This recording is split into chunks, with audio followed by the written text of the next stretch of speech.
I'm not sure how long, and a very confronting, almost, life-changing event, the crossing of the Red Sea. And he would have not been able, we kind of arrived to the conclusion that he would have not been able to do that unless he went to those 40 years of trouble. Sorry. Training. Now, for Moses to get there, and this is what I want to dwell a little bit on the afternoon after I finish off with my personal experience. For Moses to get there, he first had to be put in the Nile. He had to float amongst the flags at the riverbank into the tranquility of the Nile. So it seemed that it was a peaceful moment. He was a baby. He was in a little ark. He was placed on the Nile. The Nile was floating. He was relatively safe. He was being watched. But nothing, the events and the circumstances around him were far from being tranquil. In fact, the Nile was full of blood. The blood of the babies that were being sacrificed by the Egyptian soldiers.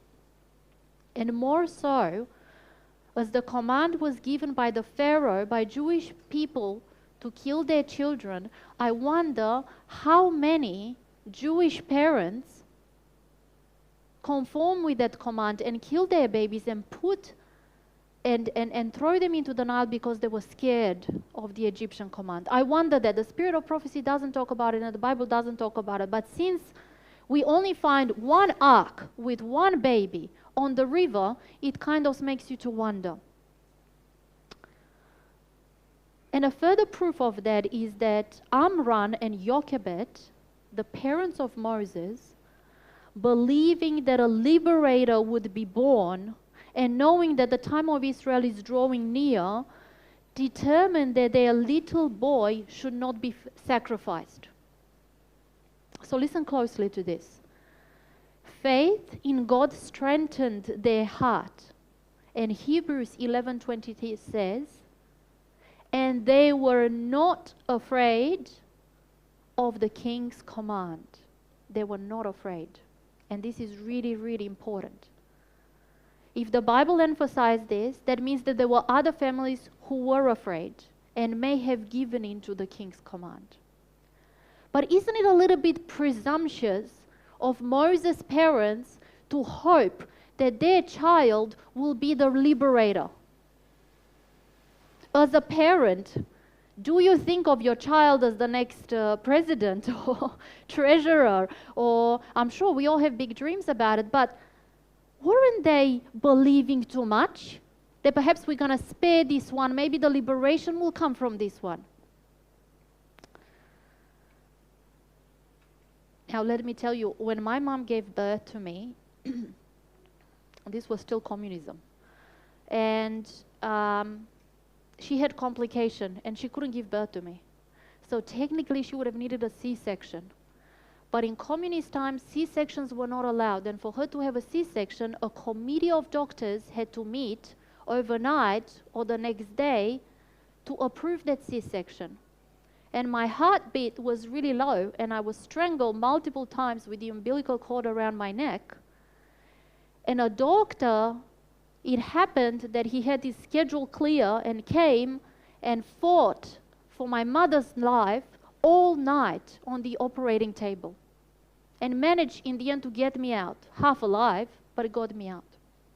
Now you see, my mother has left God. My mother left God because of certain circumstances, pressing circumstances, and she blames herself for leaving God, but I don't blame her for leaving God, because this is how she knew best at the time, and she didn't have anyone's support. She didn't have a church support, she didn't have a parent support. And my mother, without knowing, married my father, who was an alcoholic. He was an alcoholic. He drank since he was 14. And my mother, despite being a teacher, couldn't do anything about this discipline or keeping him under control. And she didn't know. My mother was lured by the security and affluence of my father and married him. And after she's married, she discovered that he was a hardened alcoholic, a violent man. When my mother gave birth to me, when she was struggling on that birth table, she came face to face with God. That was her confronting, that was her turn back moment. And she said, if you save me and my child, I'm going to dedicate this child to you. And I'm looking back and I'm saying it was a little bit presumptuous. What do you think? It qualifies me for God's work. But I'm going to ask you, don't you dedicate your children in church when they're born? Don't we bring them at the front and we dedicate them? I hope you know what you're doing. Because when you dedicate a person to God, God bestows them with talents and with His Holy Spirit, and at some point, time comes when He has to activate those talents. But to activate them, that person has to go through a season of preparation, whatever season they have that may be, and however harsh that season it is. And I want you, and this is something I've learned to look at my seasons of trials with a positive mindset. I need to go through these trials. I need to go through these problems in my life so I can prepare to effect God's plan and God's final work. So I believe that when Moses is discovered by the highest ranking female Egyptian, that's when Moses' mom realizes that Moses is selected for God's work. And then what she does after, in those 12 years that Moses stayed at home, she gives him a special kind of education, an education that instills the values of Judaism in his heart forever. And so strong was his education that when he went to Egypt, where I remember he spent about maybe up to the age of 38. At some point, he was the next candidate for the throne, and they had to initiate him in the Egyptian religion of the time, which was full of occult. And he stood up to those priests, and he said no. And they were saying to him, but you're risking the crown. And Moses was a very much loved man. He was their biggest warrior, and he was very kindly looked upon by people. He was a courageous man. He was the leader of their armies, and yet he said no to being initiated into the rituals.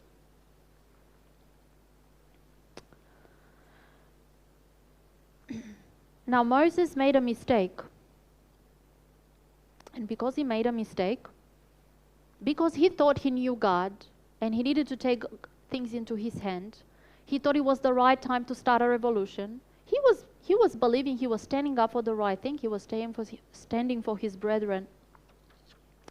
But because of that, because he didn't go about it the right way, he didn't act when God wanted him to act. And this is really important. This is what I'm going to try to illustrate in my personal testimony. I shared with someone this morning that they were asking me, how do you know when God tells you to go?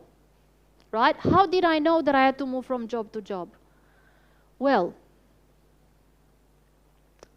I'm going to tell you that if you don't know, it is better not to move. It is better to stay where you are and not take a step further. So in this particular case, Moses, it would have been better for Moses to tune his spiritual antennas to God, to the line of God, so he can listen clearly what God wanted of him. But his military training, his language school, his diplomacy, the affluence that he had, got in the way of him and God. So he wasn't yet synchronized, finely tuned with God. So this happened, and he had to go through 40 years of shepherding, of being stripped of his military grades, of his manners, unlearning the diplomacy, unlearning everything he has learned so he can learn something else. And it was this something else in the wilderness alone, being alone in all sorts of circumstances, weather conditions, wild beasts, predators, you name it, I don't know, it's a harsh environment. But being alone with God, that his spirit got finely tuned, and he finally got to get an essence and a flavor for who God really is.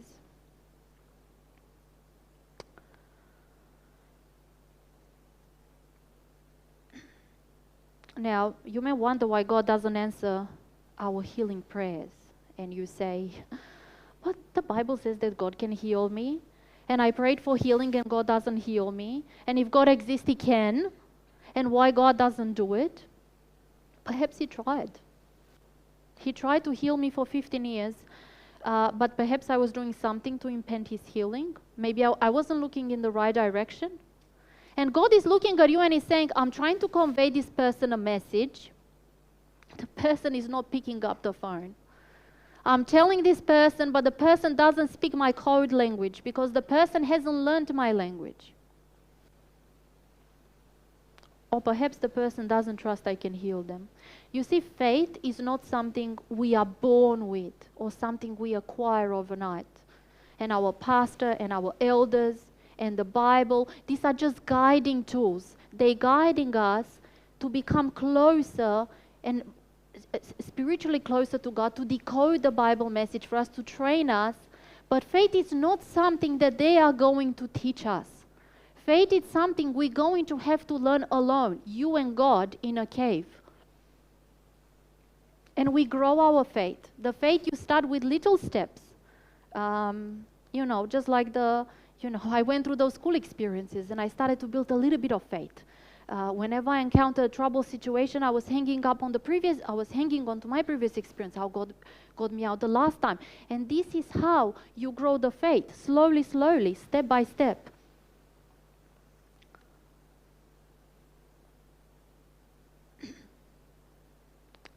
Because the level of faith that God requires from us, it's an unrealistic level of faith.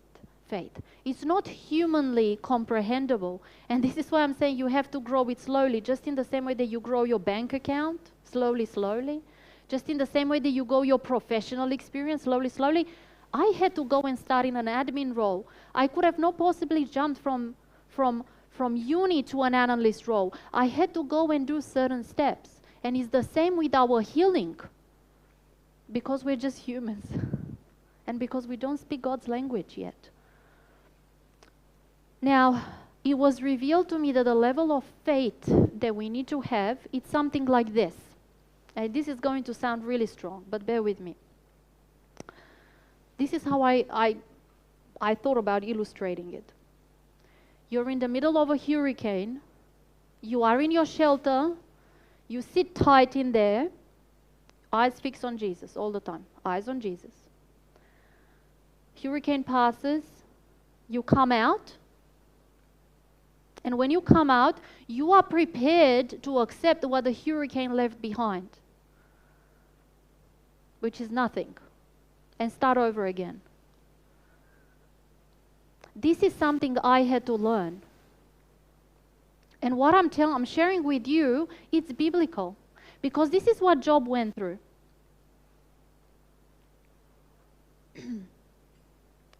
Job says that I am disgusted with my life. Terrors overwhelm me by night. Job lost everything. I haven't yet lost. I haven't yet sustained the material and the human damages that Job has sustained. However, my experience with depression, it was strong for me, for what I could carry. And your experiences with whatever you're feeling, whatever you go, are strong for you, because this is what you are able to carry. But what I'm trying to tell you is that Job was confronted with fear. He said that terrors overwhelm me. And he wanted to die. He was suicidal. He says, I'm disgusted with my life. And his wife said, just curse God and die. You have nothing else. And look at Jeremiah. Jeremiah says that, cursed be the day I was born. Why did I ever come out of the womb to see the trouble and sorrow and to end my days in shame? So we can make a case for him that he was depressed. And anyone who reads about the Old Testament prophets, They had very special and peculiar callings. But also, whilst they're being called and doing God's work, they went through moments of great emotional distress. And look at Elijah. He says, I have had enough, Lord. Take my life. I am no better than my ancestors. What does that read to you like when you're asking God to take your life? Elijah was discouraged, weary, and afraid, and he came to a broom bush, sat under it, and prayed that he may die. And there was a season that Elijah went through this season after he had a great victory. And what happened after that? The angels of God came and ministered to him and healed him and built him up and fed him spiritually and physically, and established him again. Now, the list continues. Look at Jonah. Jonah ran away from God. Jonah was kicking and screaming. He didn't want to go in the way of Nineveh. He wanted to go exactly in the opposite way. And after a storm, and after being swollen by a fish, which is mind-blowing, and I was reading a story recently of a man who was swollen by a whale. So that kind of tells you that the story. And he survived. The whale couldn't digest him. He couldn't process him, so he's puked him out. And after he's been swollen by a whale or a big fish, and spent 3 days with God in there, face to face, him and God, right? Then he went, and he had to go through excruciating heat. So God brought a plant to give him comfort, and then God allowed that plant to wither, to die. And so he had a temporary moment of relief, and then he went through the scorching heat again, and at the end he says, I would be better for me to die than to live. Now, have you ever, I'm sorry, it's a really personal question that I'm putting you out there, but have you ever been in a position where you say, I'd rather die than live? Then you know what that means. Then you know when you were there, you remember now when you felt. And I want to bring your attention to Paul. Paul says in Corinthians that him and the apostles, when they ministered in Asia, they were burdened beyond their strength. Paul once stated concerning his apostleship that he was born abnormally and considered himself the least of his apostles. And that says to me that he was struggling with low self-esteem. And Paul killed Stephen, and he persecuted many Christians. Who knows how many he would have killed? And now the past is coming to bite him.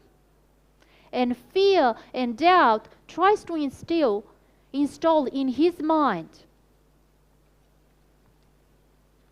And Paul is depressed when he's in prison. He writes from the prison. But even in prison, in his depression, he is able to give a message of joy. Because he says, I am going to die, but this message will get out. Now, my friends, the problem is that we tend to look at these people and we read about them in the Bible. Yeah, we study the Bible and we read them and I say, oh, poor David, poor Moses, poor Job. I'm not like them. I didn't go through what I've been through. But when you have depression and anxiety and suicidal thoughts, you are just like them. Because they also wanted to die. So you are just like them. You haven't been through what they've been through, but you're feeling just as much as they felt. And these are heroes of our faith. People that have been commissioned by God to carry on a message, and look what they're going through.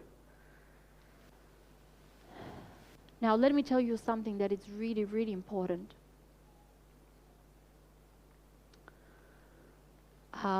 God's healing power is so strong and so overwhelming that you need to be ready to receive it when it happens. If you feel that you need to heal, I don't know what your lives are today. I don't know what you're going through. Maybe this message doesn't apply to you. I don't know. You know that. But what I'm trying to say is that if you will, if you are not ready to receive God's healing power, it will destroy you and it will go to waste. And I'm going to tell you in a minute why. God is not going to administer a portion of His power over you if you're not going to appreciate it. Because if God is going to heal you from your depression, you need to be ready to do something with that experience. If it's healing you from something, He wants you to use that to turn it into a personal testimony. And let me tell you why it is important to be ready to be healed. In Luke, we learn about the 10 lepers. Were all 10 of them cleansed? They're all cleansed. Yep. And 9 of them went their way, and only 1 remembered to come back. And what does He told him? Not sure if I've got the... No, I don't have it, sorry. He says in verse 18 and 19, and He told him, go up and go on your way. Your faith has saved you.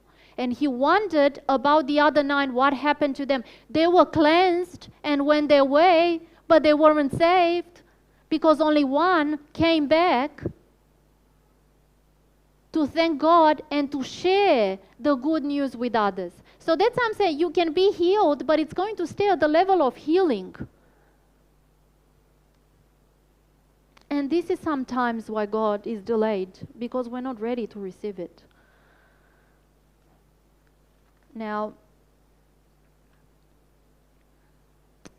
how are we going to get healed? how is that going to happen? What's the secret? What's the secret of no longer suffering from sadness, melancholy, depression, and anxiety? This is all I'm authorized to talk about. I don't know about other other stronger conditions, other debilitating conditions. I have only experienced a severe form of depression.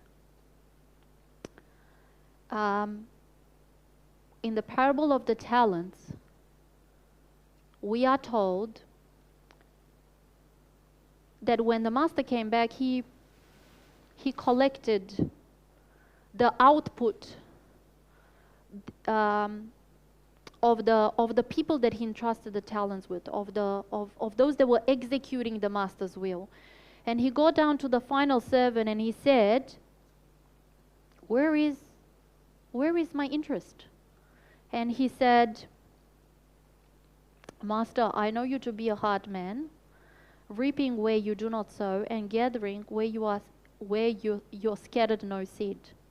So I was afraid, and I hid the talent in the ground. And because of that, he said, take it and throw him away, and in that place there will be the weeping and gnashing of teeth. Because he was afraid. He was given 1 talent, 1 he had to invest. He didn't do it because fear got in the way, and this is what ultimately destroyed him. You know, C.S. Lewis struggled with depression, and after his wife died, he struggled with severe depression. And he died of a lengthy illness. But his writings today are still bringing comfort around the world. And he wrote because he was depressed. And I strongly believe that each follower of Jesus Christ will need to go through at least 1 season of trial in their lives. And I'm using the word season because this is how God worked in my life. I took you through my story this morning, and I don't know if you've noticed a pattern. There was a pattern forming there. I will go to a school, and there will be a good time, and I will learn skill sets, and then a bully will arise. And then I will go to another school, and I will go through a time of relative peace, and then another opposition would arise through someone, and so on, and then transferred into my employment history. And I'm here, sitting in my last job, kicking and screaming that I want to get out because I am bullied. But God finally says, you've been running from place to place to place to place to place. Now you're going to sit still, and we're going to confront that bully. And we're going to get hold of that bully, and we're going to confront that fear. Now, I was talking about reframing this morning, and this is a concept I recently learned. In order to be able to manage anxiety and depression, or any other physical infirmity that you have, or any other financial problem, family problem, any other problem that plagues your life, it is very important the way you look at things, the onlook, the perspective that you take. Now, I'm an emotionally intense person, and I thought that my emotions got in the way of achieving my grade because I'm quite impulsive, I'm quite passionate, I invest a lot in my projects, in everything I do, and people don't quite, the boss that bullied me, she didn't quite understand. They says, why do you always have to be so, why can't you be more clinical and pragmatic and, cold-blooded and logical in this line of work, in the crime field? There's no room for emotions. And you need to get to do away with those emotions. And you know what I recently found out? That I'm not an emotionally intense person. I am an emotionally gifted person. And this is how I should look upon things. I would have not been able, in my projects, to draw the conclusion and the connections that I was able to draw if I didn't have this emotional baggage. Because I'm more in-depth and more analytical, and this is a gift bestowed by God. We just have to take these emotions and channel them. And this is when you start to get to know yourself. You know, my child is just as emotionally charged as I am, and for a long time I worried about his mental health and well-being, and I said I have to teach him. I wasn't taught how to handle my emotion because my mother comes from an abusive family background, father with mental illness, severe mental illness and abuse, and then my mother went through her years of abuse with my father, and I went along with her. My mother, in fact, was telling me that while she was pregnant with me and my father would abuse her, that I would curl up in her belly. I was like a knot. So I was a fetus, and I was feeling the abuse and the emotion. And when I was born, I was hanging around her neck and wouldn't let that go, and that made my father snip even more. So I started to fear even before I was formed. And this is what we're talking about now. I'm 38 now, and this is something I had to fight up to now and deal with and learn. But my emotional vulnerabilities are the same ones that help me write a book, are the same ones that are enabling me to penetrate the Bible, are the same ones that are helping me to connect with the people that are going through the same thing, and are the same ones that are helping me to draw the analysis. I'm an analyst by trade. To draw the analysis and the connections that other people can't. And I'm going to tell you how these emotions helped me in my professional life. But before that, just quickly, I want to tell you that emotional people, and this is researched, are people who have a high level of IQ. And if you have been persecuted because you have felt low or sad, or because you're not thinking in the right space, because you're not logical, that is because these people don't understand you. Only God does. And you haven't yet unleashed that emotional powers and put it to the right project, do the right work. Now, David wrote in the Psalms,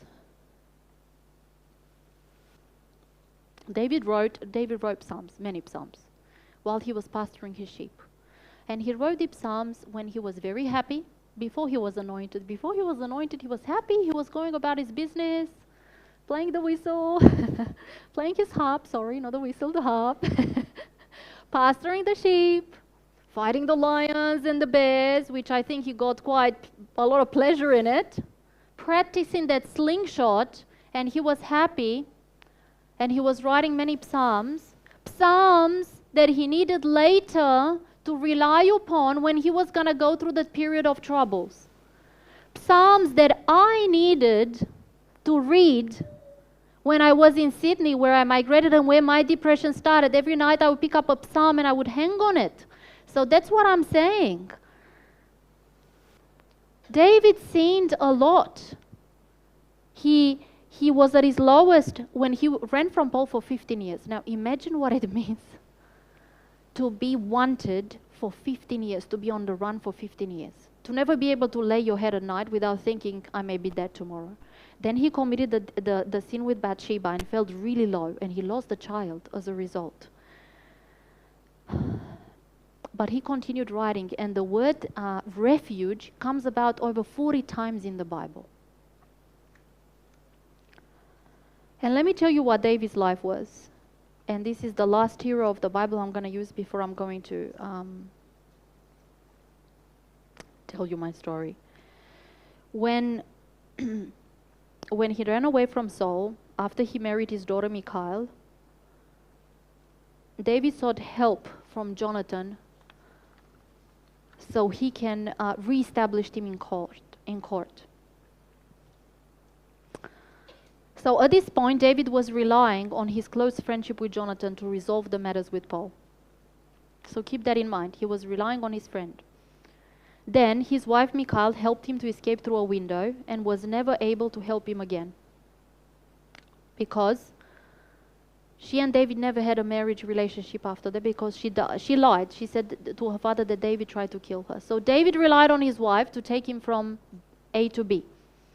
And from there, David fled and escaped to Samuel in Ramah and told him everything Saul done to him. And the way the Bible reads, and the way it reads to me, is that he ran and poured his heart out to Samuel and says, the person you've anointed and is king, look what he's doing. So he went to see the shrink, right? And some of us have had to go and see the shrink. And Samuel escapes with him, but he cannot stay too much in Naioch, where they run from Ramah to Naioch. And from there, David thinks, I'm going to go and try a second attempt of diplomacy through Jonathan, so Jonathan can speak through the king again with me. So he's leveraging that relationship with Jonathan. That failed, so from there, David runs to the priest to the priest Ahimelech. However, one of Saul's spies were there, and he can't stay there. So from there, he has to run again, and he goes to seek refuge with the king of Achish in Gath. But the king doesn't trust on accepting, because he thinks he's a spy, or perhaps he's an usurper. If Saul comes after him, then Saul is going to come after the king as well. Now, David had nowhere to go anymore, and he ends up in the cave of Adullam, alone, him and God. And that was before his family starts to join him and other people. But he was alone in the cave with God. Now, David has no more place in court, no more position in the army, no wife, no priest, no friend, nothing to run to. This is what C.S. Lewis writes. He has nothing. It's him and God in a cave alone. And this is where David has a face-to-face encounter with God and learns to trust God, because all other support, it's gone.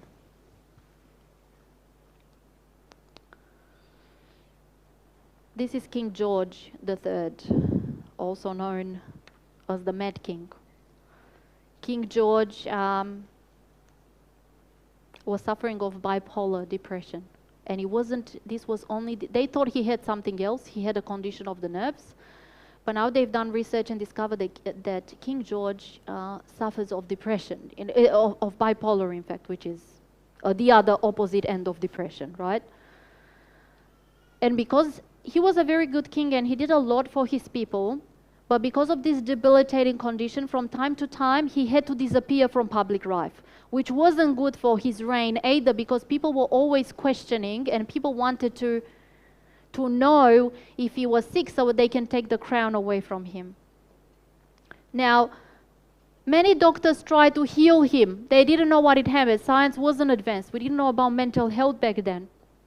And one way they were trying to heal him, they would tie him up to that chair. And you can see that he's got like wounds about his body. And they would torture him. They would throw at him. They would torture him in all possible ways. Because they thought,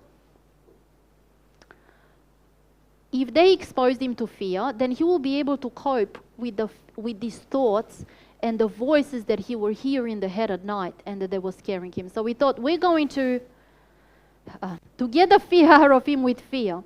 And I was watching the documentary on King George, and out of a sudden it just dawned on me. This is cognitive behavior therapy. This is how we know it today. Those methods are not approved, not the right methods.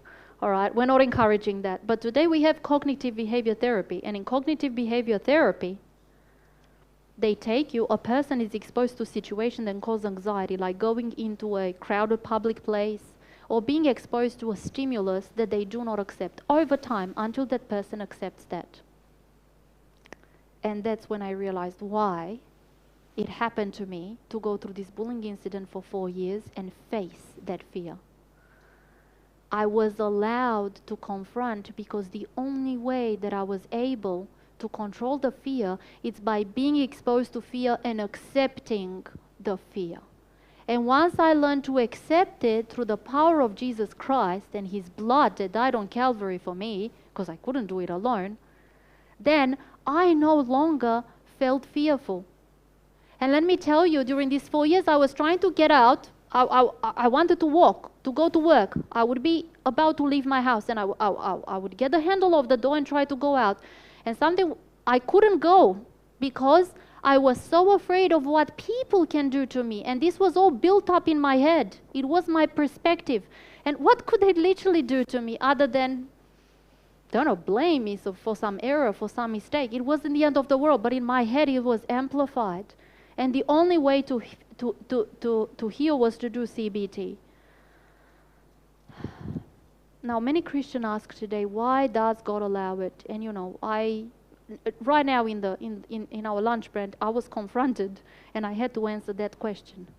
Why does God allow it? 3 reasons. First, 1, we are not exempt from illness or difficulties. This is what Paul says in Corinthians. We're not exempt. There are things we can learn only by our suffering.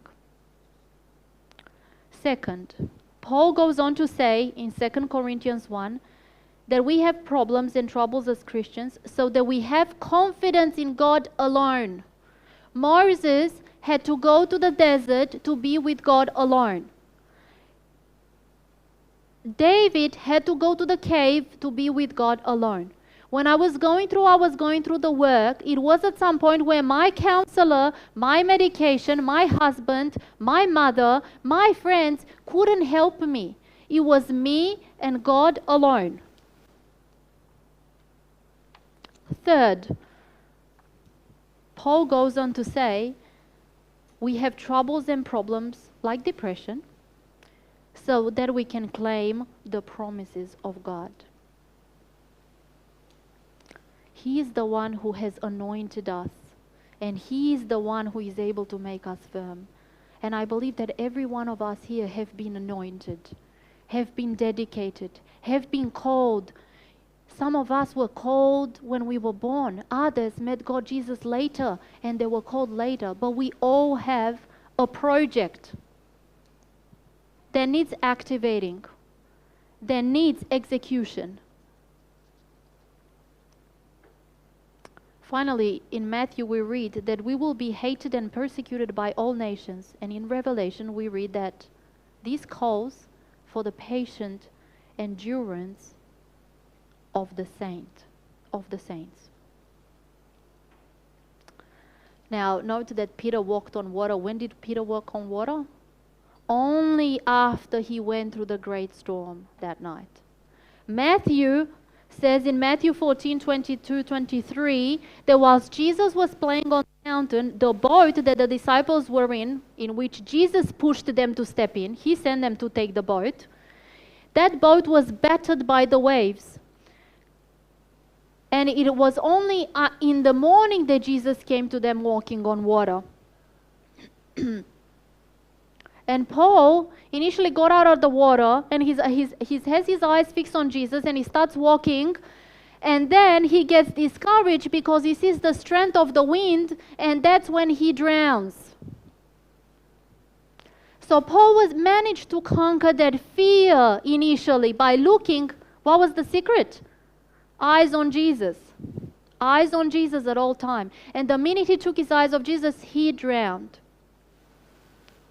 But we have this story today. We have this story today so we can hang on it. Peter still has, regardless of not trusting Jesus, he still walked on water. He still had that moment of belief and of faith. And his life was different after that. Now I'm about to finish. Now I'm going to finish my personal testimony. I'm going to tell it really quickly. So thank you for standing through. What I presented here was just the theory, was the foundation of what I'm going to tell you now. Now, I prayed for 4 years to be moved in another team.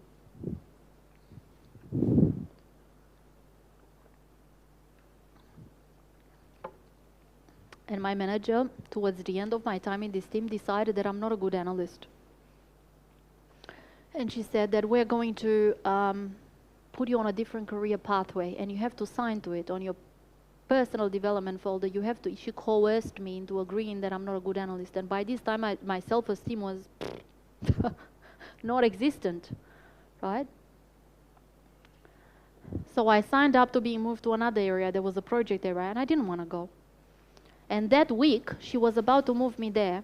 But that week, something happened in my team. A team colleague of mine got bullied by the same person who also bullied me. And she wasn't quiet like I was. Because see, all this time I was praying, God, what do I do? Do I go to HR? Do I register a bullying complaint? It's logical. I want justice. There's laws in place for it. But I didn't get the green light from God to do it. I didn't. God didn't give me an answer in that regard. So I didn't know. I said, I've been brought in this organization. I'm the only Adventist. I'm in here for a reason. So I can't undo the work that God has for me. And I don't know if I'm approved by Him to register a bullying complaint and to take matters in my own hand and go to bullying investigation. I don't know. So I'm not going to do it. But my friend got bullied. And because she got bullied, she wasn't going to sit quiet. So she stirred the waters. And news of her bullying arrived to the management. And when management heard from what has happened to me from others and saw what was happening to her, they said, we have to shuffle the teams around, we have to mix the teams, we have to spit them out again, we have to move the teams. And that happened in the week that my boss was going to move me and destroy me professionally as an analyst. She was going to finish me. So before she could transfer me, they called us immediately to go to the meeting room, and the positions of the new teams were advertised. Nobody knew that we were going to get moved. Nobody knew. And I ended up in another team, which was as an analyst in another team. Now, listen to this. I desired in my heart to be in a specific team with a specific team leader who was very experienced man, and I thought I want to be in that team to learn a lot. I didn't pray about it. I don't know why I didn't pray about it, but I desired it in my heart. And when I went in that meeting room and my name came up, it came up with that leader of that team. And then I also desired to work under a senior analyst who was more experienced than my senior analyst. And guess what?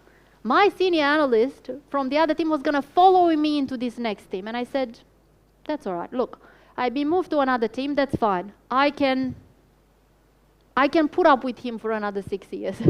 He hasn't been nice to me, but we're just going to put up with him again. Maybe God is not done yet.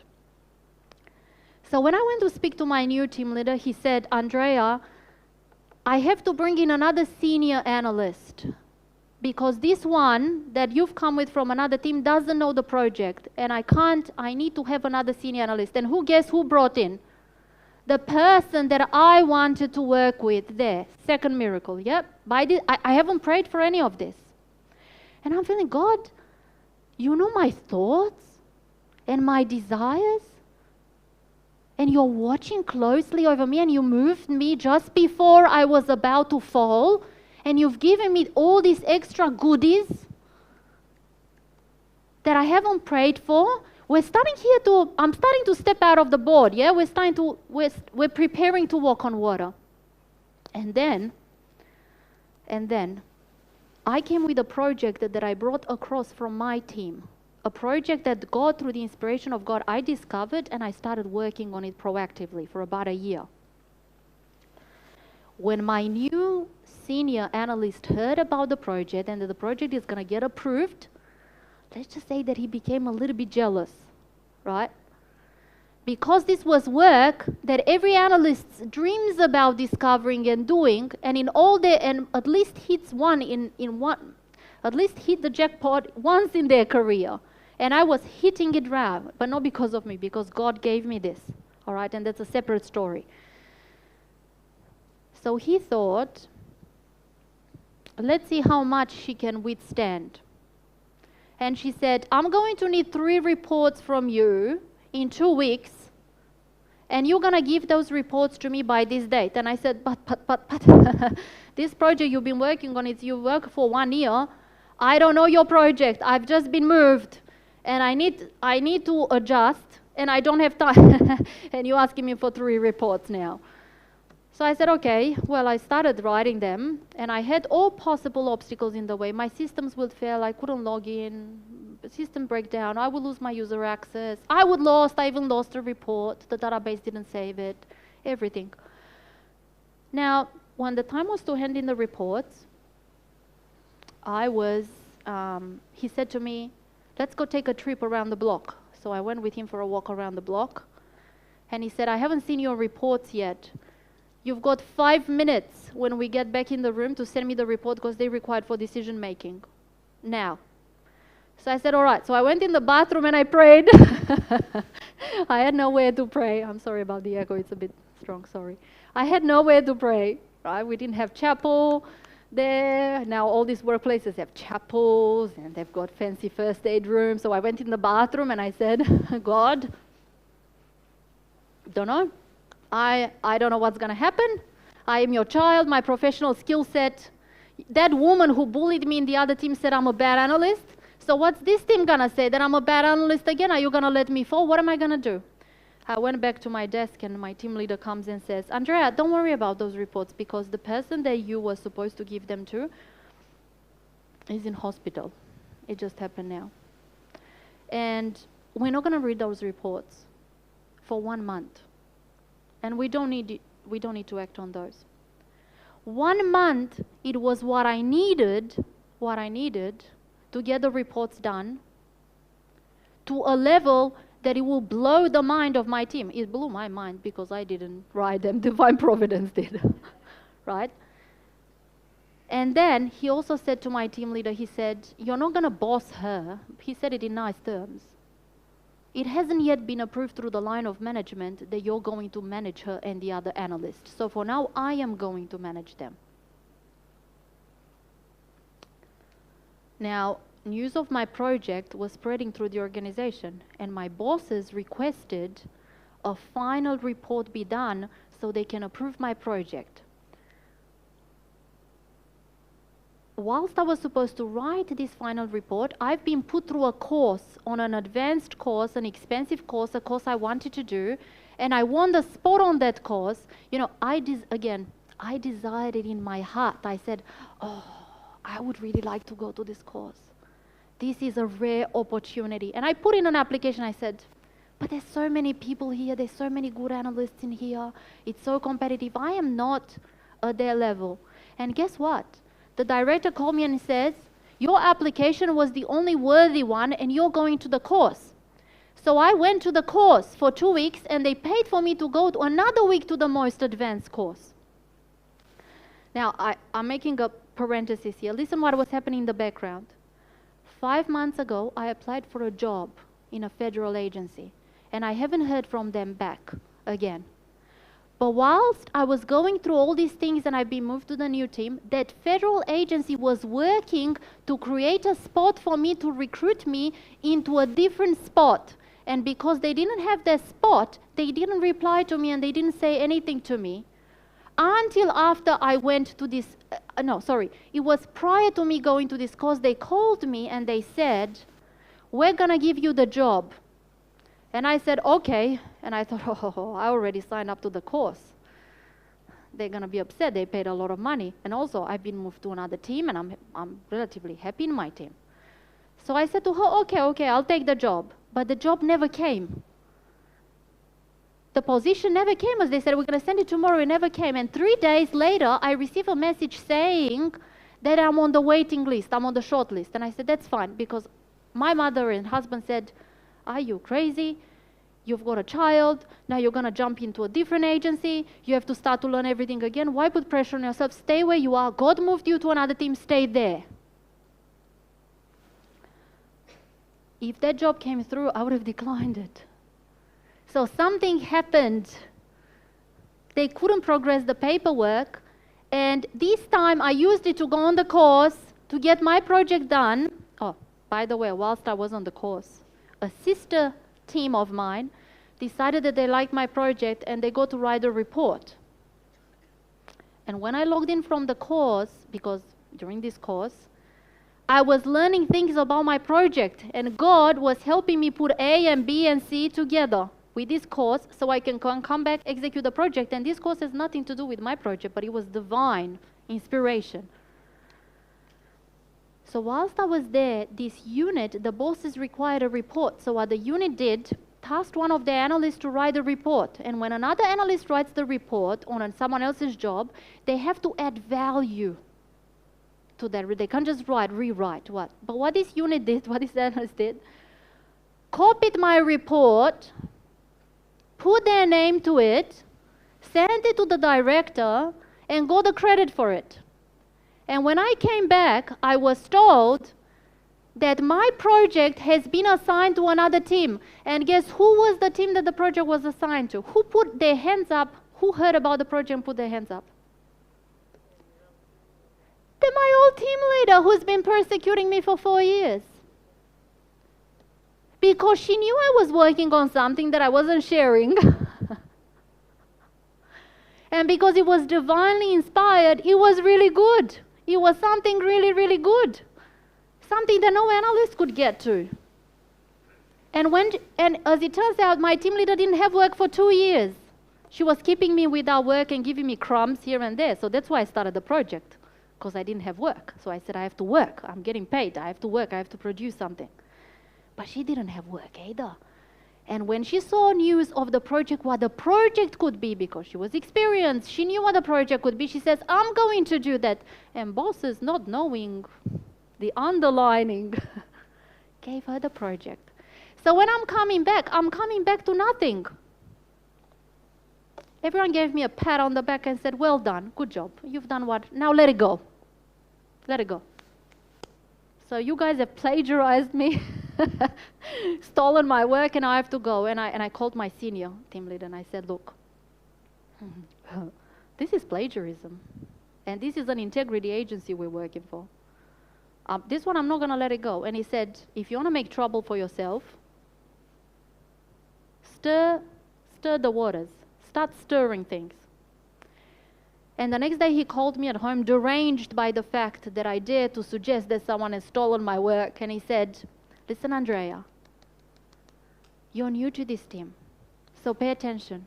We haven't yet seen what your capability is. You haven't yet demonstrated your worth and your value. So your position in this team, it's not established. I have just put a project through, but my position is the team, it's not established. God just moved me from one team to the other in the last day of the year and brought him to work with me, and now he's telling me that my position is not established. All the fear came back again.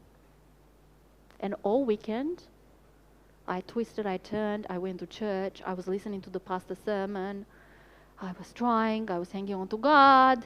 I had moments when I believed, I had moments when I didn't believe. Monday morning came, I was at the door, and I have the same reaction. I'm trying to get the doorknob, to open the door, to get out. I can't go. I am scared. I get to the train station. I go through the train. We had train disruptions and works. And I'm about to hop in the bus. And that's when God comes through for me. That's when I see what I have to see, and I can't tell you what I saw. But that's when I saw the project that this guy was working on for a year. That's when the information was given to me when I was at the bus stop about to hop on the bus. And the information that God gave me then, it made my hair jump. I had goosebumps all over my body, because when Holy Spirit speaks, if you're in tune, if your spiritual antennas are well connected, you will know. I can't tell you how. You will know. You have had these experiences and you will know. You know what I'm talking about. So here I go. An hour ago I left. I was down here. My confidence was here. And now I'm stepping into the office with my guns, right? And I tell this person, how's your project going? He mumbled something. I don't know. I said, all right, I'm going to send you some information. And I sent the information to the team. And the team was so unsound that I managed to resolve in one day something they've been trying to capture and resolve for a year. That they were so amazed, and it just happened that from that moment on, I was in all the right places with that project. And all the information was coming to me. And this guy couldn't compete anymore. So he gave up, and he was sorry, because chocolate eggs, it was around Easter time, kept appearing on my desk.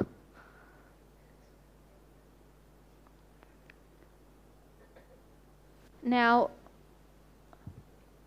I had to have a face-to-face with my team leader who persecuted me. And she admitted to using breakdown techniques to get me out. And I had to have a face-to-face with my director and witness to him about God. And that's why God wasn't giving me the other job that he promised me, that I interviewed for, right, and was delaying. And I had to have a face-to-face with my colleague. And I had to have a face-to-face with a unit that is stolen from me. And my job came through. A day after, the team leader assigned me head of a new project. And I had to say, and then he went on leave, and by the time he was on leave, I was gone because I accepted a new role. Now, I had my last day in the job. And that night, I was listening again to the Blair Snell, this pastor that I tell you from Oakwood University Adventist Church. I was listening to him, and the sermon title was, Let It Go. Don't look back, let it go. The God that sustained you in this job is going to take you to another job. Leave this job, you're going to another job, don't worry about it. And I was thinking, why are you speaking to me like this? I have one more day tomorrow in my job. Why are you speaking to me like this? Because the senior analyst wasn't yet done with me, and he decided that he knew I was hurt because my project was taken away. And he said, perhaps we're not going to give any recognition to Andreea today. And I left the organization without a farewell, without a thank you card. I submitted my report at 4:30 that afternoon, and I left. I packed my bag and I handed in my equipment, my ID, signed over all my powers, and I left. And I turned and I looked back and I said, I gave this agency 7 years of my life. And this is how I'm being repaid. But what God was telling me that night is that you were down here for 4 years. And I get you achieved things that other analysts couldn't possibly achieve, and you saw and created and invented things that people dream to make in a lifetime. And you got a new project going. And you gave information to your team. You don't need anybody's pat on the back. I'm not letting you to go to another job without having rebuilt your confidence levels. You were a good analyst all this time, and I allowed you to go through a period of trial, saved out so you can trust in me. Because you were that low, so you can now be that high. And I'm not letting you go through another job with low self-esteem, and that's why I allowed that project. And you don't need anybody's pat in the back, you don't need anybody's farewell tea, and anybody's thank you card. In fact, I don't want you to depend on people. Because if you depend on people, the same people that bring you up are the same people that are going to take you down. Now, I went to this new agency. I started 2 weeks ago. A week I spent in bed at home because on Sunday night when I switched off my lamp to go to sleep, I started shaking uncontrollably. I started shaking to the point that my mouth got like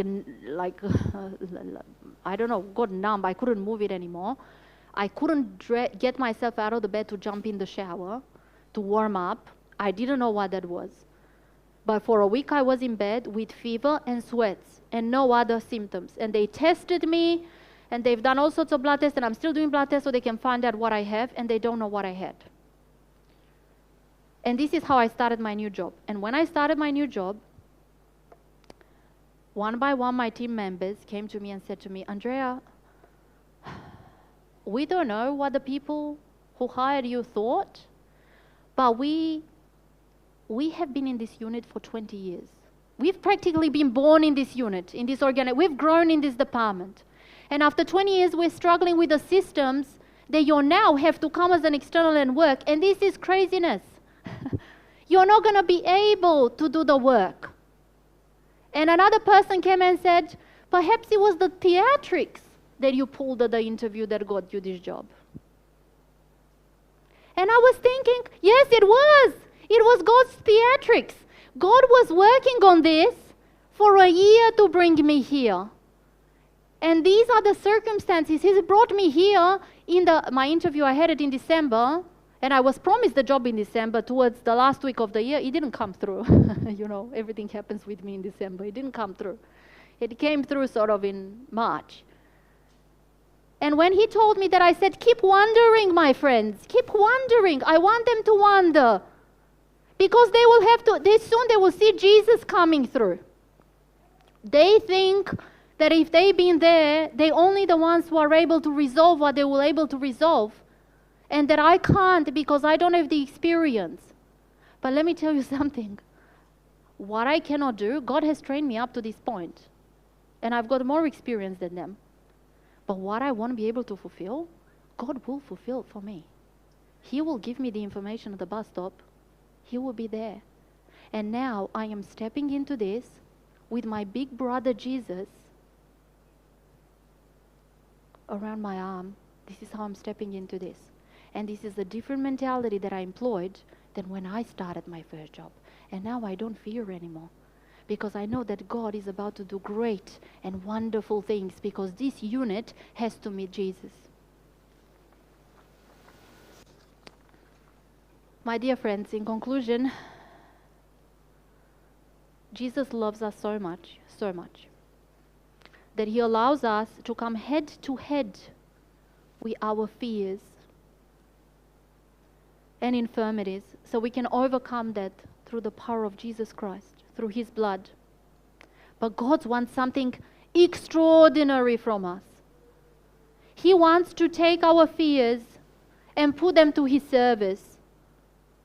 This period of trials are a period of training.